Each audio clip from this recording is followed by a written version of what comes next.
Per almeno un'ora il Cagliari ha meritato di vincere contro il Napoli in una partita in cui teneva poco il pallone ma concludeva molto di più in porta. Il problema è quando concludi in porta che devi inquadrarlo allo specchio della porta, lo devi inquadrare soprattutto in quelle che sono occasioni facili, tipo quella del colpo di testa di Luvumbo che invece di preoccuparsi di quello che è successo dal punto di vista arbitrale, metti la palla dentro e poi vediamo cosa decide l'arbitro. In quel caso l'arbitro non avrebbe deciso assolutamente niente perché lo scontro era tra il portiere del Napoli e il difensore del Napoli. È solamente un esempio di come il Cagliari deve diventare più cattivo in questi frangenti se vuol far produrre le cose di buono che fa, anche perché poi devi mettere in preventivo che qualche errore ti può capitare e quando giochi con le grandi squadre hai di fronte ai grandi calciatori. L'errore lo fa Augello, si volta dalla parte sbagliata, Raspadori gli porta via il pallone e poi lo crossa per Osimhen che riesce a coordinarsi per depositare il pallone in rete. Ecco, lì la partita si capovolge perché devi inseguire in una situazione tattica che favorisce il contropiede del Napoli,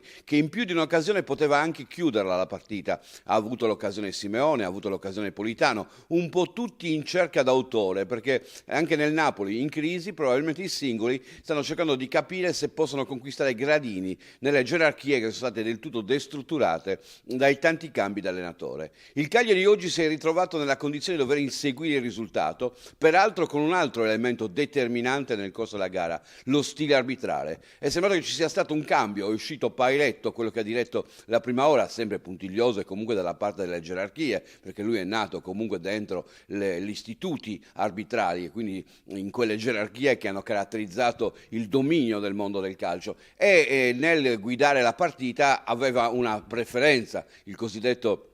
condizionamento che non dovrebbe essere volontario ma che comunque si era visto e che aveva portato anche a sbagliare, cioè si è tanto preoccupato di favorire il Napoli o di non fare dei torti al Napoli che ad esempio entra lo staff medico per soccorrere Anghissà e ti dimentichi che il giocatore deve uscire per poi rientrare successivamente per applicazione del regolamento. Piccoli dettagli che hanno caratterizzato però la spezzettatura della partita e in effetti il gol di Luvumbo è un lampo nel finale, in un momento in cui il Cagliari non riusciva a pressare il Napoli, non riusciva a ritornare in possesso di palla. Un lancio lungo è bastato per ritrovare il gol e per fare giustizia probabilmente. Ma adesso tutti questi aspetti che è giusto analizzare soprattutto quando le cose sono andate bene per poterli migliorare in settimana devono essere curati. Perché? Perché arrivano gli scontri diretti, quelli che possono determinare la stagione. Si parte con la gara contro l'Empoli in trasferta, si continuerà con la partita in casa con la Salernitana, si andrà a giocare con il Monza e poi sempre durante il mese di marzo, anzi questo scivola